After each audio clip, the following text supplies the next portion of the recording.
নজর রাখবো পরবর্তী সংবাদে। রাজ্যে সদ্য সমাপ্ত হয়েছে ত্রিস্তর পঞ্চায়েত নির্বাচন এবং এই পঞ্চায়েত নির্বাচনের ফলাফল ছিল গত 12ই অগস্ট। কিন্তু সেই জায়গায় এই দিনটিতে কার্যত রাজনৈতিক সন্ত্রাসের ছবি উঠে এসেছিল কাঠালিয়া ব্লক থেকে। কাঠালিয়া ব্লকের গণনাকে কেন্দ্র করে সংঘটিত হয়েছে রাজনৈতিক সন্ত্রাস এবং এই সন্ত্রাসের জেরে মৃত্যু হয়েছে কাঠালিয়া ব্লকের অন্তর্গত ধনপুর শান্তিনগর এলাকার বিজেপি কর্মী আশিস পালের। আজ তার শ্রদ্ধা বাসরে উপস্থিত হন প্রদেশ বিজেপি সভাপতি রাজীব ভট্টাচার্য এবং সেখানে উপস্থিত হয়ে তিনি পরিবারের সকলের সঙ্গে কথা বলেছেন, সমবেদনা জানিয়েছেন পরিবার পরিজনদের এবং পাশাপাশি দলের পক্ষ থেকে 2 লক্ষ টাকার আর্থিক সহায়তা স্বরূপ চেক তুলে দেন মৃতের বৃদ্ধা মা এবং স্ত্রী এবং পুত্রের হাতে। কি বলছেন বিজেপি রাজ্য সভাপতি রাজীব ভট্টাচার্য, শুনুন।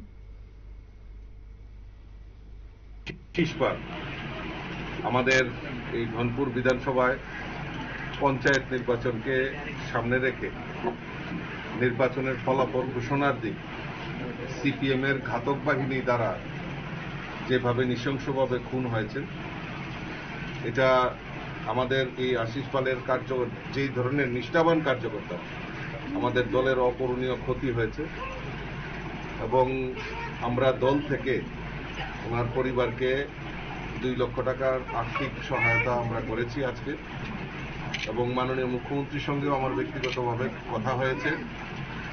তো পরবর্তী সময়ে এই পরিবারের পাশে আমাদের দল এবং সরকার অবশ্যই থাকবে। আমাদের সম্মানিত বিধায়ক বিন্দু দেবনাথও এই পরিবারের পাশে রয়েছে।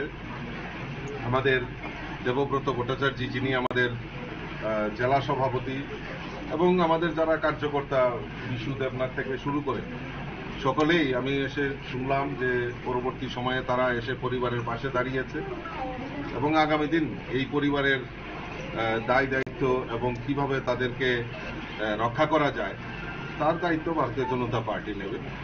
এবং এই আশিস পালের যেভাবে মৃত্যু হয়েছে সেটা অকল্পনীয়। আমাদের সংগঠনের অপূরণীয় ক্ষতি হয়েছে এবং ওনার যারা এই আততায়ীরা, যারা ওনার খুনের সঙ্গে জড়িত, আমরা চাই তাদের সুযোগ্য শাস্তি হোক, দৃষ্টান্তমূলক শাস্তি হোক।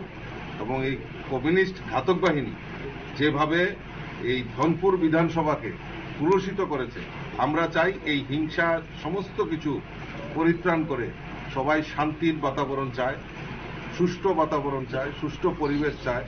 আমরা, আমাদের সরকার সেই লক্ষ্যে কাজ করছে। তো আর যাতে আশিস পাল না হয় সেদিকেও আমাদের প্রত্যেকের নজর রাখা উচিত। আর কমিউনিস্টের ঘাতক বাহিনী, তাদের কাছে আমার করজোড়ে আবেদন যে বহুত হয়েছে, অনেক হয়েছে। এই ত্রিপুরা রাজ্যে টানা 25 বছরের শাসনে যেভাবে রাজ্যের মানুষকে আপনারা বিব্রত করেছেন, কত মানুষকে খুন করেছেন, এই খুনের রাজনীতি বন্ধ করার জন্য আমি আপনাদের মাধ্যমে এই কমিউনিস্ট পার্টিকে আমি আবেদন করছি।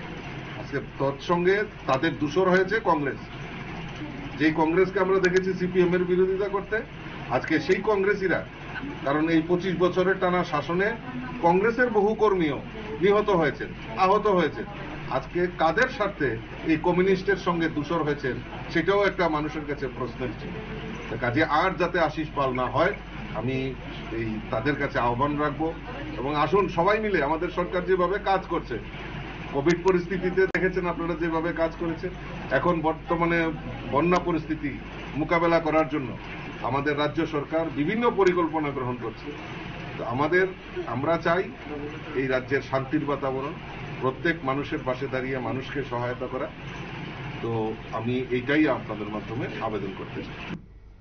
আপনারা শুনলেন বিজেপি রাজ্য সভাপতি রাজীব ভট্টাচার্যের বক্তব্য। আজ প্রয়াত শ্যামল পালের বাড়িতে আজ গিয়েছেন বিজেপির, আশিস পালের বাড়িতে গিয়েছেন রাজীব ভট্টাচার্য এবং সেক্ষেত্রে নির্বাচনী ফলাফলকে কেন্দ্র করে ধনপুর বিধানসভার কাঠালিয়া ব্লকে যে নির্বাচন সংক্রান্ত যে বিভিন্ন ইস্যু সংঘটিত হয়েছিল, কার্যত সেক্ষেত্রে মৃত্যু হয়েছে বিজেপি কর্মীর এবং আজ সেখানে রাজীব ভট্টাচার্য গিয়েছেন এবং আগামী দিনে এই পরিবারের পাশে দাঁড়াবে ভারতীয় জনতা পার্টি, সেই বার্তাও তুলে ধরেছেন এবং একই সঙ্গে আজ এই পরিবারের পাশে দাঁড়িয়ে আছেন সেই এলাকার বিধায়ক বিন্দু দেবনাথ সহ জেলা সভাপতি দেবব্রত ভট্টাচার্য। নিয়ে নিচ্ছে ছোট একটি বিজ্ঞাপন বিরতি, সঙ্গে থাকুন।